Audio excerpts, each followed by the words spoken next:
Slide গুলো আবার দেখাচ্ছি।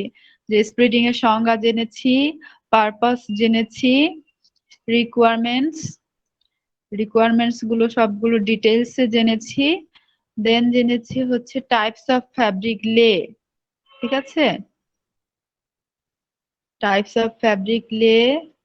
এরপরে ছিল মেথডস অফ ফ্যাব্রিক স্প্রেডিং, এটা আমরা আসলে শেষ করি নাই। মেথডস অফ ফ্যাব্রিক স্প্রেডিং এর আমরা ম্যানুয়াল মেথড যে তিনটা আছে, বাই হ্যান্ড, বাই হুক এবং স্প্রেডিং ট্র্যাকের সহায়তায়, এই তিনটা মেথড আমরা পড়েছি।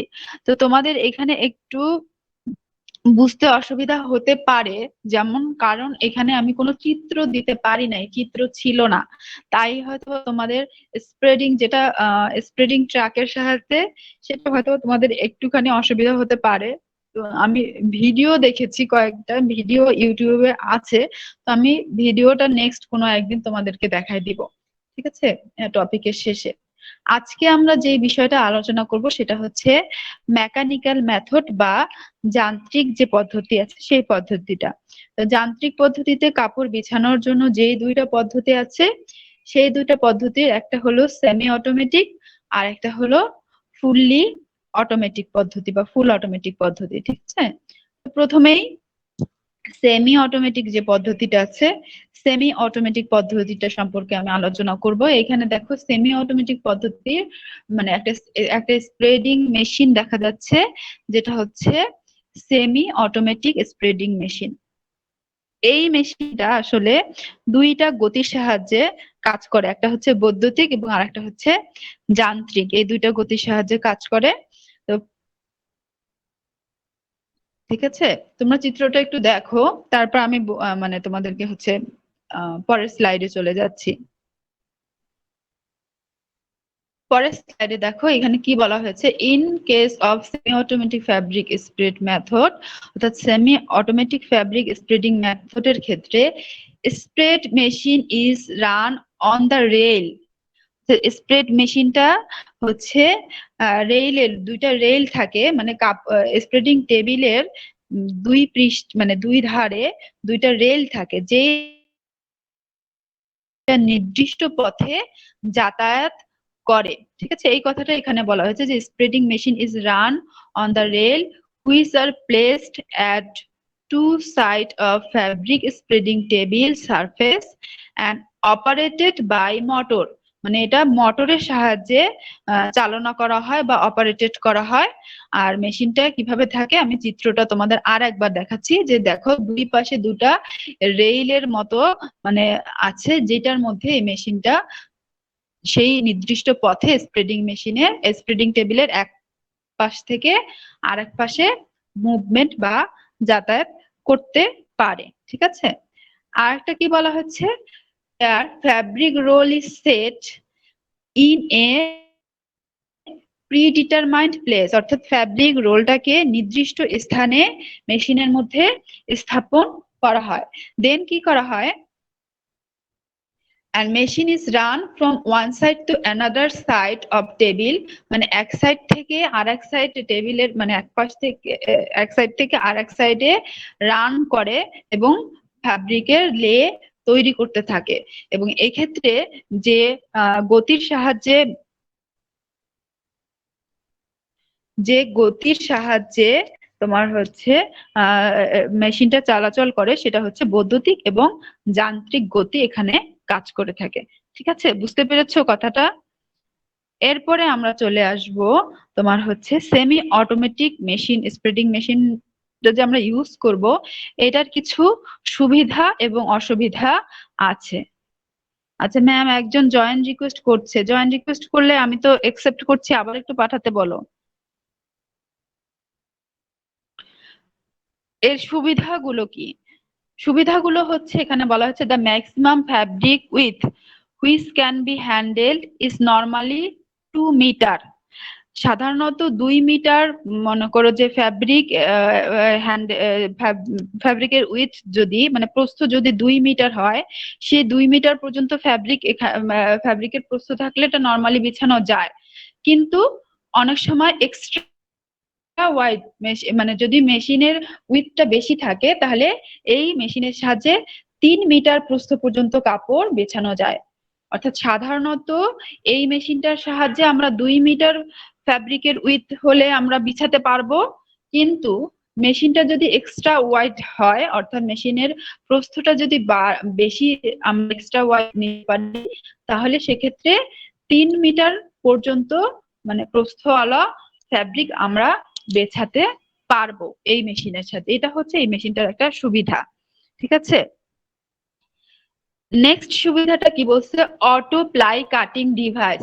অর্থাৎ আমরা যখন এক প্রান্ত থেকে আরেক প্রান্ত পর্যন্ত ফ্যাব্রিক বিছাবো, শুধুমাত্র আমরা জানি যে জিগজ্যাগ লে ছাড়া অন্য অন্য যে লে তৈরির পদ্ধতি, সেক্ষেত্রে কিন্তু এক প্রান্ত থেকে আরেক প্রান্ত যাওয়ার পরে ফ্যাব্রিকটাকে কাটা হয়, নির্দিষ্ট দৈর্ঘ্যের বিছানোর পরে ফ্যাব্রিকটাকে কাটা হয়। তো এখানে অটো প্লাই কাটিং ডিভাইস আছে, মানে একটা ডিভাইস দেওয়া আছে যার মাধ্যমে প্লাইটা বিছানো শেষ হয়ে গেলে অটো কাটিং করার ব্যবস্থা আছে বা স্বয়ংক্রিয় পদ্ধতিতে কাটার ব্যবস্থা আছে। দেন 3 নাম্বার সুবিধাটা দেখো, অটো প্লাইস কাউন্টিং অ্যারেঞ্জমেন্ট, অর্থাৎ স্বয়ংক্রিয় পদ্ধতিতে প্লাই গণনার ব্যবস্থা আছে। আমরা একটা লে তৈরির জন্য আমাদের কতটা প্লাই বিছাতে হবে সেটা তো আমরা আমাদের প্রোডাকশন প্ল্যানিং থেকে জেনে যাচ্ছি। তো আমার এক্ষেত্রে একটা বিষয় আছে যে আমরা কয়টা প্লাই বিছালাম সেটা আমাদের এটা অটো মানে কাউন্টিং হয় এবং ওটা স্ক্রিনে দেখা যায় যে স্বয়ংক্রিয় পদ্ধতিতে কয়টা প্লাই তোমার বিছানো হয়েছে সেটা। ঠিক আছে, দেন সে পরেরটাতে যাই, 4 নম্বরে কি বলেছে, auto catcher to hold the ends of the ply. অর্থাৎ কাপড়ের প্লাই যখন কাটছি, কাটার পর স্বয়ংক্রিয় পদ্ধতিতে তোমার হচ্ছে কাটা প্রান্তের পরের যে প্রান্তটা আছে সেই প্রান্তটা মানে কাপড়ের প্রান্তটা ধরার ব্যবস্থা আছে বা ক্যাচ করার ব্যবস্থা আছে, যেটাকে বলছে অটো ক্যাচার, মানে এখানে একটা অটো ক্যাচার আছে। ঠিক আছে, পরেরটা বলছে অটো ফ্যাব্রিক টেনশনিং ডিভাইস, মানে এখানে একটা অটো ফ্যাব্রিক টেনশনিং ডিভাইসও আছে, যেটা কি করবে তোমার কাপড়ের টেনশনটাকে নিয়ন্ত্রণ করবে। আমার অর্থাৎ আমি টেনশন কত রাখবো, মানে প্রত্যেকটা প্লাই যেন আমার সম টেনশনে বিছানো হয়। এটা তো আমাদের একটা রিকোয়ারমেন্টস ছিল যে আমাদের দেখতে হবে প্রত্যেকটা প্লাই যেন সম টেনশনে বিছানো হয়। তো এটার জন্য আমাদের টেনশনটা কত থাকবে সেই জিনিসটার জন্য এখানে টেনশনিং একটা ডিভাইসও আছে। আরো কি আছে, অটো ফ্যাব্রিক লেবেলিং ডিভাইস, মানে টেনশনিং ডিভাইসের সাথে সাথে একটা লেবেলিং ডিভাইসও আছে, যে আমাদের ফ্যাব্রিকের প্লাই গুলো বিছানোর সাথে সাথে যেন কোনো ভাঁজ বা কুচকানো অবস্থা না থাকে, এজন্য কাপড়ের পৃষ্ঠটা সোজা এবং সমান্তরাল করার জন্য বা সমতল করার জন্য লেবেলিং ব্লেড বা লেবেলিং ডিভাইসও এক্ষেত্রে থাকে। তাহলে আমরা এখানে আরো কিছু সুবিধা অসুবিধা আছে, তবে এখানে আমরা যে কয়েকটা দেখতে পাচ্ছি সেটা হচ্ছে কি কি ডিভাইস থাকে, auto cut ply cutting device, counting device, catcher device, tensioning device এবং লেবেলিং ডিভাইস। তোমাদের সুবিধা করার জন্য আমি কিন্তু সংক্ষিপ্ত করে দিচ্ছি, তোমরা এইভাবে মনে রাখবে, তাহলে পরীক্ষার খাতায় কোনোটাই মিস হয়ে যাওয়ার চান্স থাকবে না। ঠিক আছে, আর কি কি সুবিধা আছে, ফটো ইলেকট্রিক গাইড আছে।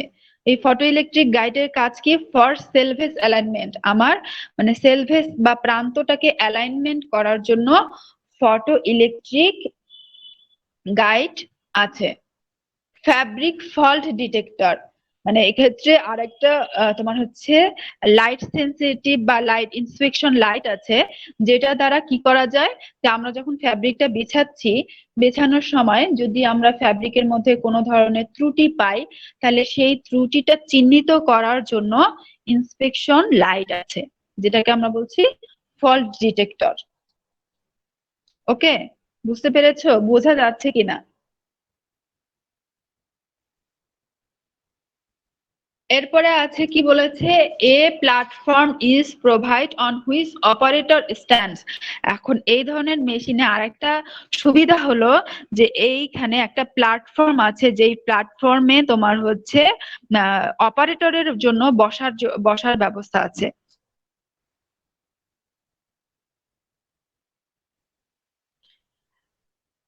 আরেকটা সুবিধা 10 নম্বর সুবিধাটা কি বলেছে, maximum weight of the fabric roll can be 80 KG to 675 KG. মানে এখানে বলা হয়েছে যে তোমার এই মেশিনটা তোমার যেই ফ্যাব্রিক রোলটাকে বহন করবে সেই রোলটা 80 কেজি থেকে 675 কেজি পর্যন্ত হতে পারে। অর্থাৎ মানে এর বহন ক্ষমতা হচ্ছে 80 কেজি থেকে 675 কেজি যদি ওয়েট হয় ফ্যাব্রিকের রোল, তারপরে এই মেশিনটা সেটা বহন করতে পারবে। এবং আরো সুবিধা হচ্ছে maximum height of spread is 25 centimetre. 25 centimetre উচ্চতা পর্যন্ত আমরা কাপড়ের লে এখানে তৈরি করতে পারবো। এবং এই মেশিনের যে স্পিড, সেই স্পিডটা হচ্ছে 100 মিটার বাই মিনিট, অর্থাৎ প্রতি আমরা 100 মিটার পর্যন্ত কাপড় বেছাতে পারবো। তাহলে চিন্তা করে দেখো যে ম্যানুয়াল মেথডস গুলোর থেকে এটার স্পিডটা বা গতিটা কত বেশি, উৎপাদনের গতিটা অনেক বেশি। It has also roll turning arrangement. আমার যদি আমরা এর আগে কিন্তু আমরা যখন লে তৈরি করার পদ্ধতি আমরা পড়েছি, যে তখন কিন্তু আমরা দেখেছি যে অনেক সময় দেখা যায় যে আমরা ফ্যাব্রিকের রোলটা মানে ফ্যাব্রিকটা প্রথম প্লাইটা বিছানোর পরে আমাদের রোলটাকে টার্ন বা উল্টানোর প্রয়োজন পড়ে। তো সেই উল্টানোর জন্য এখানে মানে হচ্ছে অ্যারেঞ্জমেন্ট করা আছে। এবং অটো লোডিং এবং আনলোডিং ডিভাইসও এখানে আছে। ঠিক আছে, মানে তোমার হচ্ছে ধরো রোলটা শেষ হয়ে গেল, রোলটা শেষ হয়ে গেলে আরেকটা রোল লোড করার জন্য, এবং মানে ওই খালি রোলের যে প্যাকেজটা, সেই প্যাকেজটাকে আনলোডিং করার জন্য এখানে একটা ডিভাইস দেওয়া থাকে, এটাকে আমরা auto loading and unloading device বলছি। এগুলো হচ্ছে তোমার সেমি অটোমেটিক স্প্রেডিং মেথডস এর সুবিধা। কোথাও কোনো প্রবলেম থাকলে বা বুঝতে না পারলে আমাকে আরেকবার বলো, যে আমার অ্যাডভান্টেজ গুলো কিন্তু শেষ। সেমি অটোমেটিক স্প্রেডিং মেশিনের সুবিধাগুলো, ঠিক আছে? বুঝতে পেরেছো সব? কোনো রেসপন্সই নাই। সাইজটা ম্যাম 25 সেন্টিমিটার। ম্যাম এটা একটু মানে ক্লিয়ার হলে, মানে ক্লিয়ার হতে পারছি না ম্যাম। এটা 25 হচ্ছে আমরা দিয়ে আমরা যখন লে তৈরি করব, সেই রোলের উচ্চতাটা 25 সেন্টিমিটার পর্যন্ত আমরা তৈরি করতে পারবো। 25 সেন্টিমিটারের অধিক হলে পারবো না, কিন্তু 25 সেন্টিমিটারটাই আসলে অনেক। কিন্তু তো ম্যাক্সিমাম হাইট হবে স্প্রেডের, মানে একটা লেয়ের ম্যাক্সিমাম হাইট হবে 25 সেন্টিমিটার। ম্যাম তাহলে আমি যতগুলো লে দিব সেই অনুযায়ী তো উচ্চতা বাড়বে, তাই না? হ্যাঁ, উচ্চতা বাড়বে। তোমার স্প্রেডিং মেশিনেরও হবে না, বা তুমি হচ্ছে 25 সেন্টিমিটার পর্যন্ত সবগুলো মেশিন তৈরি করতে পারবে না। কারণ তুমি ছবিটা দেখো, ছবিটা দেখো, এখন স্প্রেডিং মেশিনের ছবিটা দেখলে তোমরা বুঝতে পারবা যে এটার কিন্তু একটা নির্দিষ্ট হাইট আছে, তাই না? এখন এর মানে এখন মেশিনটা তো এই পাশ থেকে ও পাশে যাচ্ছে আর ফ্যাব্রিকের লেটা বিছিয়ে যাচ্ছে। কারণ এই হাইটটা তো সে কোনোভাবে ক্রস করতে পারবে না, মানে এর বেশি হাইটের ফ্যাব্রিক কি সে বিছাতে পারবে না, তাহলে কিন্তু এটাতে সাথে লেগে যাবে। এই জন্যই এখানে বলা হয়েছে যে 25 সেন্টিমিটার, ম্যাক্সিমাম 25 সেন্টিমিটার পর্যন্ত লে বিছানো যায়, এর বেশি বিছানো যাবে না। ঠিক আছে? ওকে, বোঝাতে পেরেছি? জি ম্যাম। তাহলে এখন দেখো এটা ডিসঅ্যাডভান্টেজ কি। ডিসঅ্যাডভান্টেজ গুলো কিন্তু বইয়ে দেয়া নাই, ঠিক আছে? তোমরা যেই বইটা ফলো করো সেখানে কিন্তু দেয়া নাই ওইভাবে, কিন্তু তোমরা ডিসঅ্যাডভান্টেজ গুলো এই জন্য এই স্লাইডটা ভালোভাবে রেখে দিবে, এখান থেকে নোট করে নিয়ে নিবে। কি বলা হয়েছে? More time is required here. এখানে মোর টাইম রিকোয়ার্ড হেয়ার বলছে, সেটা কিন্তু অবশ্যই ম্যানুয়াল পদ্ধতির থেকে না, এটা হচ্ছে বলা হয়েছে সম্পূর্ণ অটোমেটিক পদ্ধতির থেকে বেশি টাইম লাগে। সেমি অটোমেটিক পদ্ধতিতে সম্পূর্ণ অটোমেটিক পদ্ধতির থেকে একটু টাইমটা বেশি লাগে। আর হায়ার লেবার কস্টটাও ম্যানুয়াল মেথড থেকে একটু লেবার কস্ট বেশি লাগে। আরেকটা বলা হয়েছে there is no sensor in the spread head. আমরা যখন ফুললি অটোমেটিক পদ্ধতিটা দেখব তখন দেখব যে ফুললি অটোমেটিক পদ্ধতিতে একটা সেন্সর আছে, মানে স্প্রেডিং হেডের মধ্যে একটা সেন্সর লাগানো থাকে, কিন্তু এই সেমি অটোমেটিক স্প্রেডিং মেথডে কোনো সেন্সর লাগানো থাকে না। ওকে, 4 নম্বর অসুবিধা কি বলা আছে, any kinds of fabric can not be spread here, মানে সব ধরনের ফ্যাব্রিক এই পদ্ধতিতে বা এই মেশিন দ্বারা যায় না। ঠিক আছে, তাহলে এটা হচ্ছে disadvantage semi automatic spreading methods এর। ম্যাডাম 7 নম্বর পয়েন্টটা বুঝি নাই। 7 নম্বর পয়েন্টটা কি ছিল? 7 নম্বর পয়েন্টটা ছিল photo electric guide for সেলভেস alignment. সেলভেস মানে বলা হচ্ছে প্রান্ত, অ্যালাইনমেন্ট মানে সমতল করা বা ইয়ে করা। তো এখানে বলা হয়েছে যে সেলভেস অ্যালাইনমেন্টের জন্য মানে একটা ফটো ইলেকট্রিক গাইড দেওয়া আছে। যেই ফটো ইলেকট্রিক গাইডটা কি করবে, সেলভেস অ্যালাইনমেন্ট অর্থাৎ ফ্যাব্রিকটা যে আমরা যখন বিছাচ্ছি সেটার যে প্রান্তগুলো বা পার গুলো আছে সেই পারটাকে অ্যালাইনমেন্ট করবে। এটা কিন্তু আমাদের রিকোয়ারমেন্টস এর একটা ছিল। আমরা কিন্তু যখন ফ্যাব্রিক স্প্রেডিং এর রিকোয়ারমেন্টস পড়েছি তখন একটা মানে আমাদের একটা রিকোয়ারমেন্টস ছিল যে দুই প্রান্ত মানে অ্যালাইনমেন্ট করতে হবে, অ্যালাইনমেন্ট অফ ফ্যাব্রিক প্লাইস।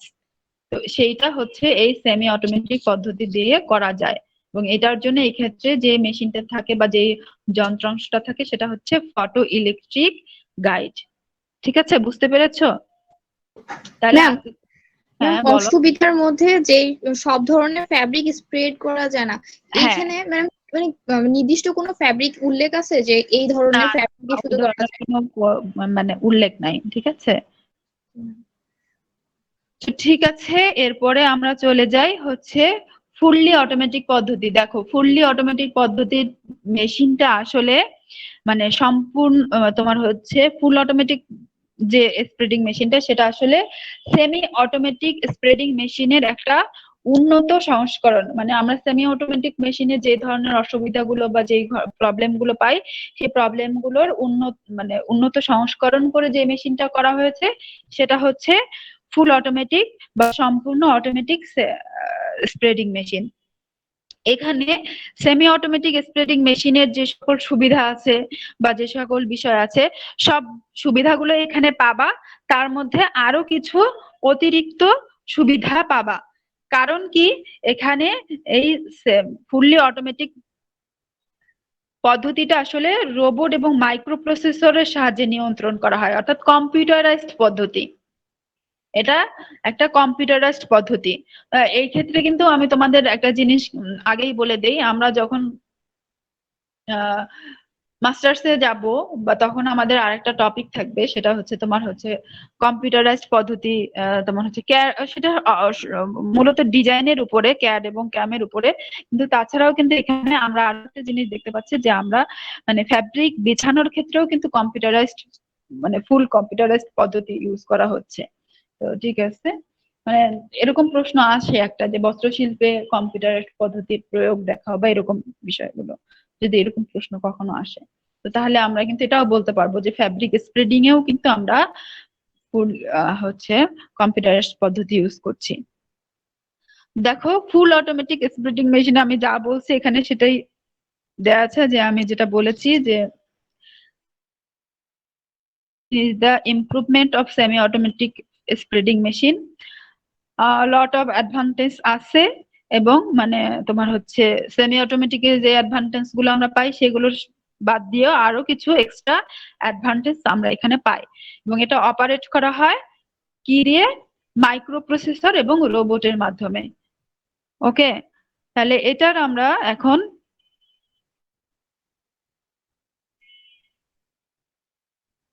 কি কি এক্সট্রা তোমার হচ্ছে অ্যাডভান্টেজ আছে সেই এক্সট্রা অ্যাডভান্টেজ গুলো দেখি। সেখানে কি বলা হচ্ছে, here machine can be set before the expected amount of plies spreading. এই ক্ষেত্রে যে বিষয়টা আছে যে আমার ওই সেমি অটোমেটিকে কি সুবিধা ছিল যে আমরা কয়টা প্লাই বিছাচ্ছি সেটা স্বয়ংক্রিয়ভাবে উঠতো। যে ধরো আমি আমি চাচ্ছি যে 100টা প্লাই আমরা বিছাবো, তো তোমার 1টা 2টা 3টা 4টা করে কিন্তু কয়টা প্লাই বিছানো হচ্ছে সেটা মানে স্বয়ংক্রিয়ভাবে স্ক্রিনে উঠে যাচ্ছে, মানে গণনা করার ব্যবস্থা ছিল। কিন্তু এইখানে যেটা ব্যবস্থা আছে সেটা হচ্ছে তুমি পূর্বেই সেট করে দিতে পারবা যে তুমি কয়টা পর্যন্ত লে বিছাতে মানে কয়টা পর্যন্ত প্লাই বিছাতে চাও, মানে কয়টা প্লাই দিয়ে তোমার লেটা হবে সেটা তুমি পূর্বেই ঠিক করে সেট করে দিতে পারছো।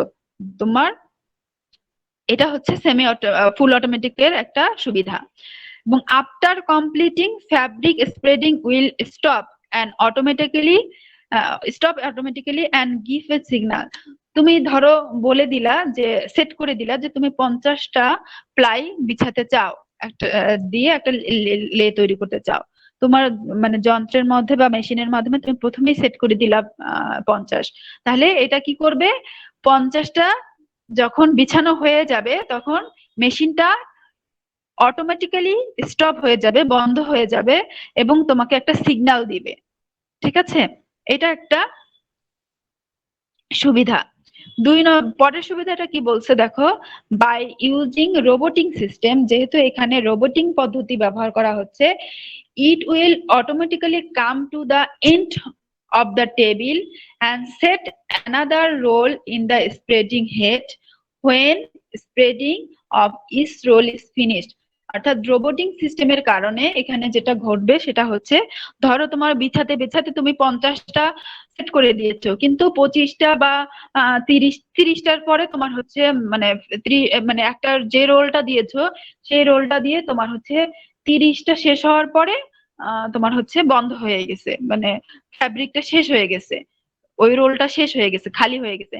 তাহলে এই রোবোটিং সিস্টেমের কারণে এই মেশিনটা কি করবে, টেবিলের শেষ প্রান্তে বা যেটাকে আমরা বলছি যে টেবিলের হাউজিং প্রান্তে ফেরত আসবে।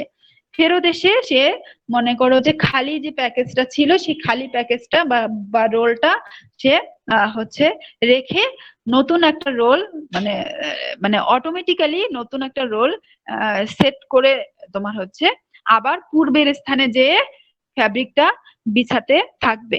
বুঝতে পেরেছো ঘটনাটা? যদি না বোঝো আমাকে বলো, বা তোমরা লাইনটা আরেকবার পড়ে বোঝো।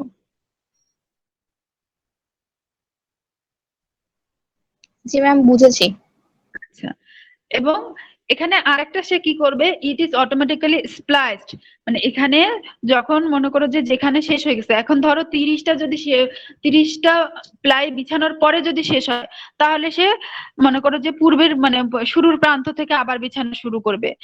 কিন্তু যদি ধরো মানে কখনো প্লাইটা দেখা গেল যে নির্দিষ্ট দৈর্ঘ্য পর্যন্ত যায় নাই, মানে 30টা হওয়ার পরে 31-এর মাঝামাঝি যে শেষ হয়ে গেছে বা অল্প একটু ফ্যাব্রিক বিছানোর পরে শেষ হয়ে গেছে, তাহলে সে কি করবে, যেই জায়গায় শেষ হয়ে গেছে সেই জায়গায় এসে স্প্লাইস করবে, মানে অর্থাৎ পূর্বের যে ওই প্রয়োজনীয় স্থানে ওভারল্যাপিং করবে। এই ওভারল্যাপিংটাকে আমরা স্প্লাইস বলছি। স্প্লাইস করে আবার পূর্বের মতো ফ্যাব্রিকটাকে বিছাতে থাকবে। ঠিক আছে, এটা হচ্ছে এই স্প্রেডিং মেশিনের একটা অ্যাডভান্টেজ। ওকে, দেন আমি পরবর্তী স্লাইডে যাব। পরবর্তী স্লাইডে দেখো কি বলা হয়েছে, there is a spreading head so that any types of fault are identify. মানে এখানে এক স্প্রেডিং হেডে হচ্ছে এখানে একটু সমস্যা আছে। কোথায় সমস্যা আছে, দেয়ার ইজ এ এখানে হবে সেন্সর ইন স্প্রেডিং হেড, মানে স্প্রেডিং হেডে একটা সেন্সর লাগানো আছে। ঠিক আছে, এই জায়গাটা তোমরা একটু ঠিক করে নিও। এখানে যেটা বলা হয়েছে যে সেন্সর লাগানো থাকে, যেই সেন্সরটা কাজ হলো যে তোমার হচ্ছে কাপড়ের যে ত্রুটি আছে, ত্রুটি যদি থাকে, মানে একটা ফ্যাব্রিক রোলে তো অনেক সময় ত্রুটি থাকতে পারে, সেই ত্রুটিপূর্ণ স্থানটা সেন্সরের মাধ্যমে ধরা পড়ে, এবং ধরা পড়লে সাথে সাথে স্প্রেডিং হেড কি করে, মানে মেশিনটা ওইখানে দাঁড়িয়ে পড়ে এবং ত্রুটিপূর্ণ স্থানের কাপড় প্রস্থ বরাবর অটোমেটিক্যালি কেটে দেয়, এবং স্প্রেডিং হেড কিছুটা পিছনের দিকে সরে এসে আবার স্প্লাইস করে কাপড় বিছাতে থাকে, মানে ওভারল্যাপিং করে কাপড়টা বিছাতে থাকে। বুঝতে পারছো কিনা এই কথাটা? অর্থাৎ স্প্রেডিং হেডে একটা সেন্সর লাগানো থাকে, এই সেন্সরটার কাজ হলো ত্রুটিপূর্ণ স্থান চিহ্নিত করা, বা যদি পূর্বে ত্রুটিপূর্ণ স্থান চিহ্নিত করা থাকে তাহলে সেটা সেন্সরের সাহায্যে ধরা পড়বে। ধরা পড়লে কি করবে, মেশিনটা সেখানেই দাঁড়িয়ে যাবে এবং ওই স্থানটা কেটে ফেলে একটু পিছনের দিকে সরে এসে পর্যাপ্ত পরিমাণে ওভারল্যাপিং করে আবার ফ্যাব্রিক বিছাতে আরম্ভ করবে। ঠিক আছে,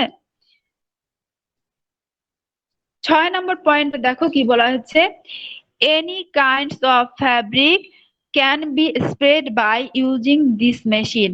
অর্থাৎ এই ধরনের মেশিনের সাহায্যে আমরা যেটা ওখানে সেমি অটোমেটিকে আমরা একটা ফল্ট পেয়েছিলাম যে সব ধরনের ফ্যাব্রিক বিছানো যায় না, কিন্তু এক্ষেত্রে any kind of fabric can be spread by using this machine, অর্থাৎ সব ধরনের ফ্যাব্রিক আমরা বিছাতে পারি এবং সর্বপ্রকার কাপড়ের লে তৈরি করা যায়।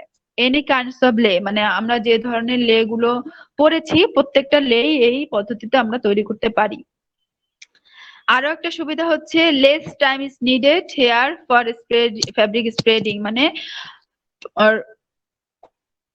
সেমি অটোমেটিকের চেয়ে ফুললি অটোমেটিকে তোমার হচ্ছে সময়টা অনেক কম লাগে, অর্থাৎ উৎপাদনের গতিটা বা মেশিনের স্পিডটা অনেক বেশি।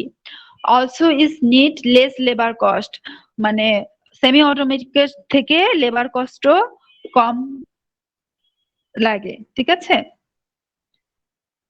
এগুলো হচ্ছে অ্যাডভান্টেজ।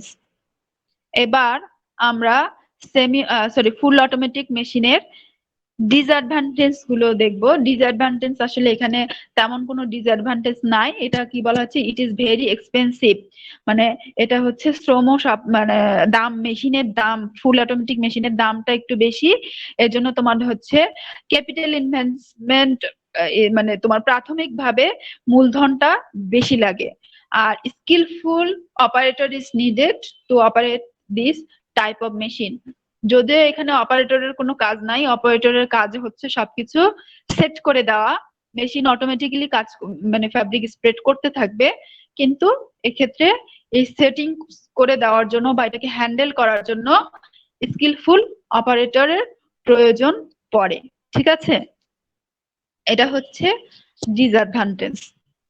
তো আশা করি তোমরা এতটুকু পর্যন্ত বুঝতে পেরেছো।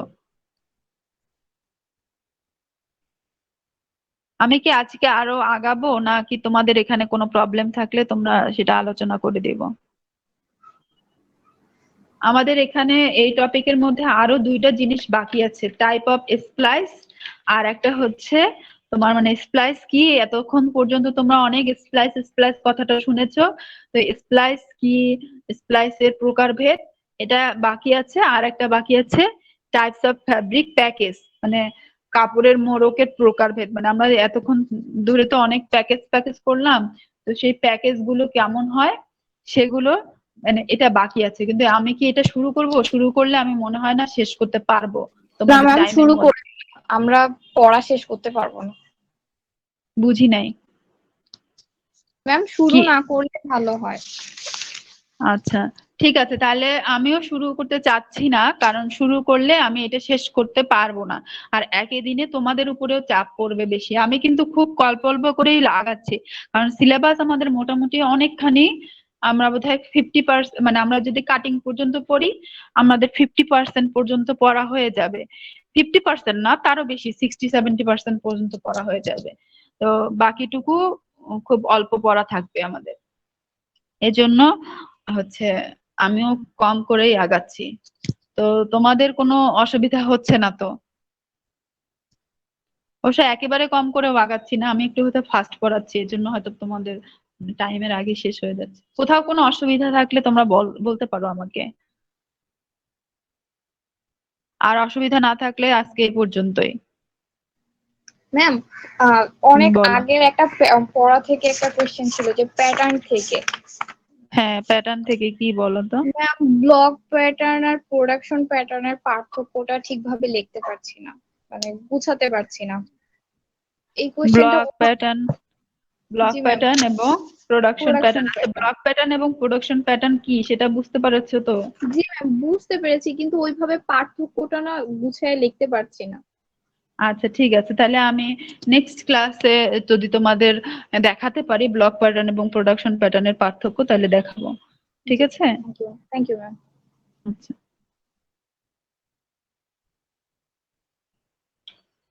আর কিছু, আর কোনো অসুবিধা থাকলে মানে আগের পড়া থেকেও তোমাদের কোথাও কোনো অসুবিধা থাকলে তোমরা যেটা করবে সেটা হচ্ছে আমাকে মেসেঞ্জারে, সিআর হোক বা অন্যরা হোক, যারাই হোক, আমাকে মেসেঞ্জারে নক করবে। সিআর এর মাধ্যমে হতে পারে, নিজেরাও কন্টাক্ট করতে পারো। কোথাও কোনো প্রবলেম হলে আমার সাথে অবশ্যই কন্টাক্ট করবে, বা ক্লাসেও তোমরা আমাকে প্রবলেম গুলো জানাবে। আমি সেই অনুপাতে তোমাদের সলভ করে দেওয়ার চেষ্টা করবো আমি যতটুকু পারি। ঠিক আছে? কিন্তু আমার একটাই কথা তোমাদের সাথে, সেটা হচ্ছে যে শুধুমাত্র আমি পড়াচ্ছি, তোমরা সেটাকে মানে পড়াটাকে তোমরা মানে ক্লাস করলে বা একদিন করলে আরেকদিন করলে না, এভাবে করে তারপরে রেখে দিও না। তাহলে কিন্তু পরবর্তীতে মানে এই সময়গুলোর জন্য, এই যে সময়গুলো তোমরা নষ্ট করছো, এই যে সময়গুলো তোমাদের কাছ থেকে হারায় যাচ্ছে জীবন থেকে, সেটার জন্য তখন আফসোস করতে থাকবে। এজন্য মানে সময়টাকে কাজে লাগাও। এই ক্লাসের ফাঁকে ফাঁকে একটুক্ষণ আধা ঘন্টা 10 মিনিট একটু ক্লাসের পড়াটা দেখলা, দেখার পরে বাকিটুকু সময় তোমরা তোমাদের ক্যারিয়ার করার জন্য যে ধরনের পড়াশোনাগুলো করা দরকার, যে প্রিপারেশন গুলো জবের জন্য নেওয়া দরকার, সেই ধরনের প্রিপারেশন গুলো নিতে থাকো। কারণ একদিন পরিস্থিতি ঠিক হবে, সবকিছুই হয়তো বা আবার আগের মতো হবে। তখন যখন তোমাদের প্রতিযোগিতায় নামতে হবে, তখন যেন হা হুতাশ করতে না হয়। এই টাইম গুলো মানে একেবারেই শুধু সময় নষ্ট করে কাজ মানে করো না। ঠিক আছে? এটা হচ্ছে তোমাদের প্রতি আমার একটা রিকোয়েস্ট। তো আজকে এ পর্যন্তই। সবাই ভালো থাকো। সবাইকে অসংখ্য ধন্যবাদ।